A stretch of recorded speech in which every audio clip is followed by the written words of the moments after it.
kur themi bujar se haxhi është shtylla e Islamit, njeriu me shtylla duhet të jetë shumë i vëmendshëm edhe i kujdesshëm. Njëta gjë është me namazin, është me agjërimin, edhe me zakatin, edhe me haxhin. Asnjëra prej tyre, pavarësisht se namazi është ajo shtylla e mesme, i thojnë amud, shtylla e mesme, ajo kryesorja, mirë po edhe këto shtyllat përreth e kanë rolin e vet, edhe ndërtesa nuk mund të konsiderohet e qëndrueshme nëse nuk trajtohen të gjitha shtyllat me seriozitet. Andaj edhe individualisht edhe si komunitet do të jemi shumë të vëmendshëm në këtë aspekt. Njerëzit sot dinë me thonë haxhi është bo bukurisht shtrenjtë.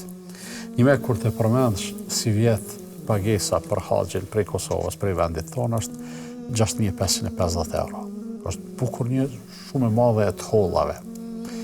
Mirë po, nëse krahason në një aspekt ekonomik që unë nuk jam as i thirrur as ekspert, po e trajtoj si me një logjik të thjeshtë.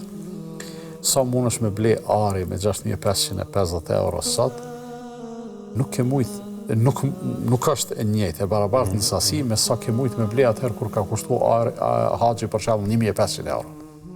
E kemi diskutuar tash një ditë me disa kolegë, edhe njëri prej tyre po e përmend, tha kur kam shkuar në haxh në vitin 2003, haxhi ka kushtuar 17 lira. Lirat e arit që blehen sot, që kushton sot dikun, ku e di sot, 600-700 euro. Thot atëherë me paret e haxhit ke mujt 17 lira me ble. Sot s'mundesh as 10 me i ble. Në këtë aspekt del që haxhi mbase po është edhe më lirë se në të kaluamën. E mbaj mend kur kanë tregu përpara sa lira o dasht me i thy ose me i shndru në pare, kur flas përpara një kohë të cilën ndoshta unë se kam rri, po e kam dëgju duke e rrëfy. Edhe megjithatë unë mendoj se në këtë për tek kësaj hoxh është çështje mundësie. Ai që i ka këtë shumë, këtu duhet të shkojnë në haxh. Këtu duhet dalë. Po ajo puna e çmimeve të gjanave dhe vlerave të gjanave, sidomos ato vlera që ne i qesim, është shumë relative.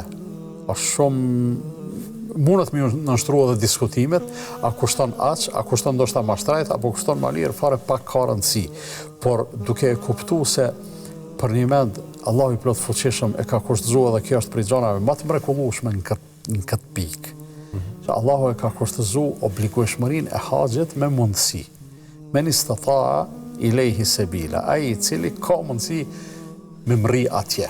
Atëherë pse të tematizohet kjo? E po njerëzit nga njëherë thonë ti shkon më lirë, kisha shku. Për shembull, sot është 6.000 euro haxhi, të kishte qenë 2.000 euro kisha shku në haxh. E pse s'po shkon thotë se nuk i kam 6.000 euro. Po shumë mirë, nëse nuk i ki 6.000 euro, do më thonë nuk i ke obligim haxhin. Për arsye se kostoja është kusht me qenë e përballueshme. Edhe nëse e ke mundësinë me e përballu atë kosto, shkon, se të bëhet obligim. Nëse nuk e ke, nuk e ke obligim. Dikush thotë mirë, po që kam i bot dëshirës të madhe që kam, unë digjem për atë vetë. Shumë kam dëshirë me shku në haxh. Edhe kjo e ka anën e vetë pozitive.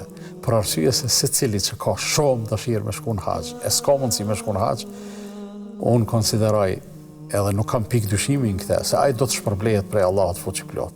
Për këtë dëshirë. Për këtë dëshirë, se çdo punë që njeriu ka dëshirë me e bën, pa mundësi për me e bë, Allahu i madhruar e shpërblet. Sikur është hadithi për dëshmorin, thot ai i cili ka dëshirë të sinqert me ra shahid, Allah do ta ngrisë në derexhet shahidit edhe nëse vdes në shtratin e tij. Kjo është e mrekullueshme.